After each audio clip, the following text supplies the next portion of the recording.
Kampanye untuk kota Bakhmut di Ukraina akan menjadi pertarungan paling brutal dalam pertempuran yang sedang berlangsung di negara itu melawan tentara Rusia yang menyerang.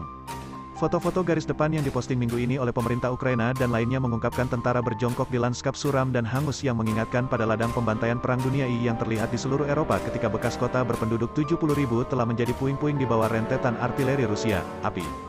Saat musim dingin mendekati Eropa Timur, pasukan Ukraina telah membuat rumah mereka di parit berlumpur yang diukir di medan tandus pohon-pohon gundul dan pecah.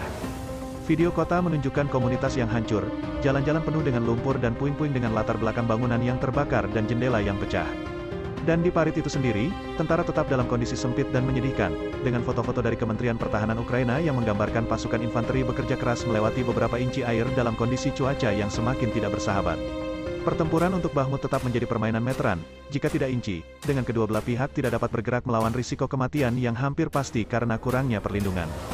Beberapa warga yang tersisa telah tewas dalam beberapa hari terakhir, sementara lebih dari selusin lainnya terluka, dan kedua belah pihak telah menimbulkan ratusan korban. Totalnya sulit untuk diverifikasi, antara perang parit terbuka dan pertempuran kota yang berat yang telah menentukan pertempuran selama berbulan-bulan. Ini terlihat sangat mirip dengan apa yang terjadi di Perang Dunia I, kata seorang pejabat senior Pentagon kepada wartawan awal pekan ini. Pasukan Rusia telah menghancurkan kota Bakhmut di Ukraina Timur, kata Presiden Volodymyr Zelensky. Militer Ukraina pada Sabtu melaporkan serangan rudal, roket, dan udara di berbagai bagian negara itu. Zelensky mengatakan situasi tetap sangat sulit di beberapa kota garis depan di Provinsi Donetsk dan Luhansk di timur Ukraina.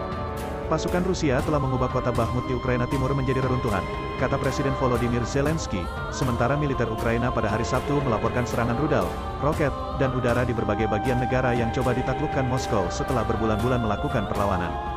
Pertempuran terbaru dari Perang 91 per 2 bulan Rusia di Ukraina telah berpusat di 4 provinsi yang diklaim telah dianeksasi oleh Presiden Rusia Vladimir Putin dengan kemenangan, dan secara ilegal, pada akhir September. Pertempuran tersebut menunjukkan perjuangan Rusia untuk membangun kendali atas wilayah tersebut dan kegigihan Ukraina untuk merebutnya kembali.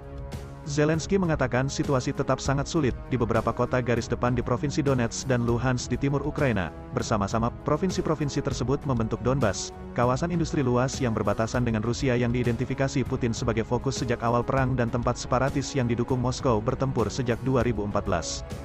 Bakhmut, Soledar, Mariinka, Kremina. Untuk waktu yang lama, tidak ada tempat tinggal yang tersisa di tanah di daerah ini yang tidak rusak oleh peluru dan api, kata Zelensky dalam pidato video malamnya, menyebutkan kota-kota yang kembali mengalami kerusakan, menemukan diri mereka di garis bidik. Para penjajah benar-benar menghancurkan Bakhmut, kota Donbas lain yang diubah oleh tentara Rusia menjadi reruntuhan yang terbakar. Beberapa bangunan tetap berdiri di Bakhmut, dan warga yang tersisa masih berseliweran di jalanan, tapi seperti Mariupol dan kota-kota yang diperebutkan lainnya.